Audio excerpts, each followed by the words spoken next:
Kingdom Hall. Hi, I just have a quick question I was wondering if someone could help me with. Okay. I went on the jw.org website.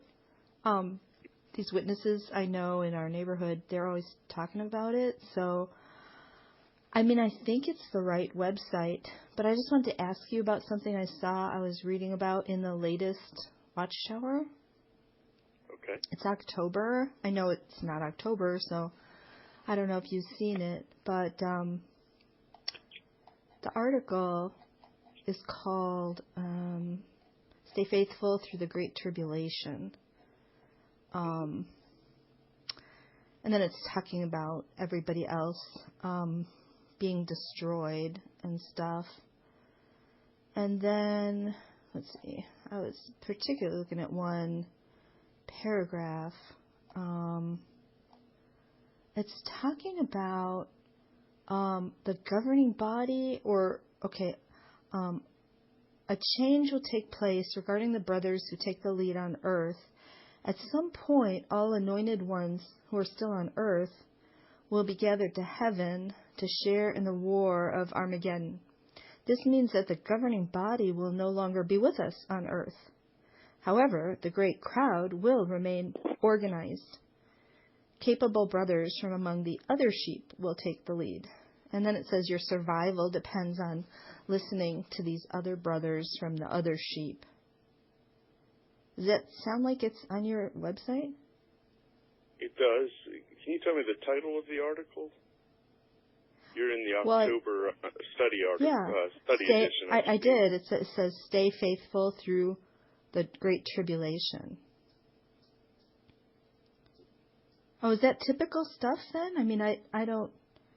Well, that's pretty deep into Bible prophecy, so I don't know what your depth of Bible study is, but what you read is our belief. But if you don't have a foundation to understand it, it may seem confusing. Okay, because I heard so many people say it's an apocalyptic doomsday cult, and I mean, this fits right in with that. So I have also a question about, like... I can give you just a quick understanding. A lot of people pray the Lord's Prayer that Jesus taught us. Our Father in heaven, let your kingdom come. Do you guys pray it? Sure. Okay, now, you call him our Father and not Jehovah. He is our Father. He's our Creator. Yeah, so it's neat. It's interesting how he addresses him as Father. He teaches us to do that, and it should have been where he would have said Jehovah. You know, if he was trying to communicate that we should always say Jehovah. But go ahead. I'll follow the rest. Go ahead. Well, he used Jehovah's name many, many times. Which verses? Because I have never noticed that, actually. Can I got a pen?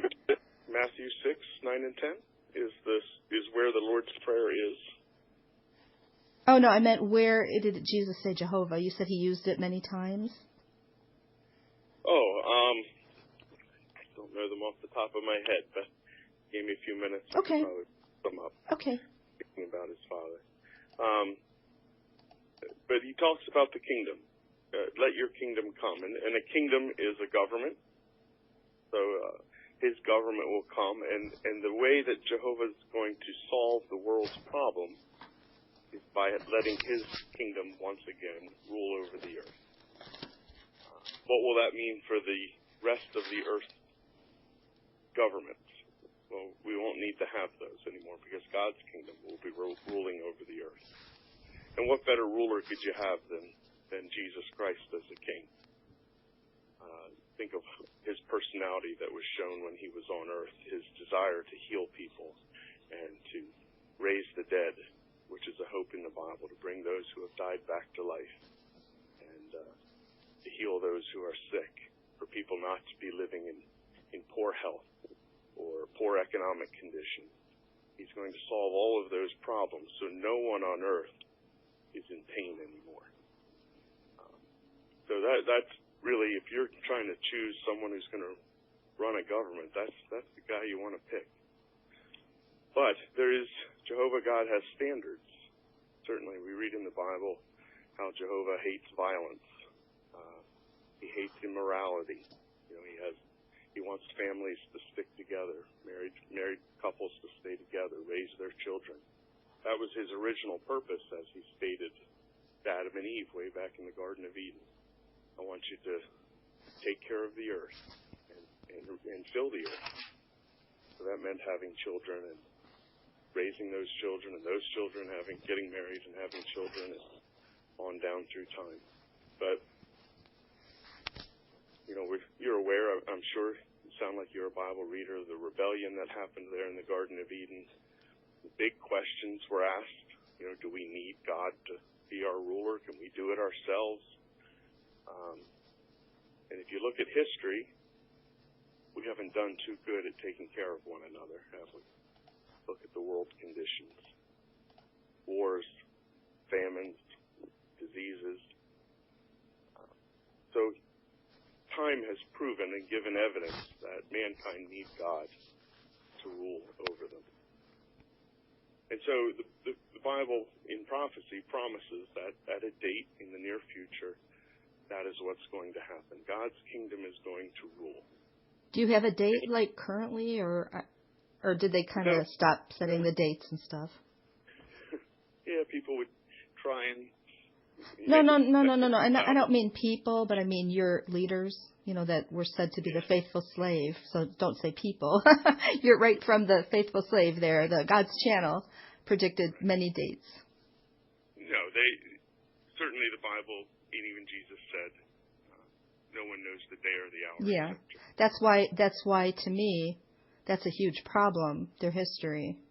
Because that's a very simple verse to understand. It's not difficult. It's not difficult. 100%. I have no problem with that. Yeah. But Matthew chapter 24, if you remember, there at the beginning, he was meeting his disciples. This is right near the end of his time on earth. And his apostles asked him, when is this going to happen? If you were there with Jesus, wouldn't that be the question? Yeah, when is the destruction of the temple going to happen? That's the verse 1 there. That sets the scene of what they're talking about. So, sure. And there's a greater fulfillment there at the end. That's not really. But that's the problem you guys have had. You're searching for this greater fulfillment of that.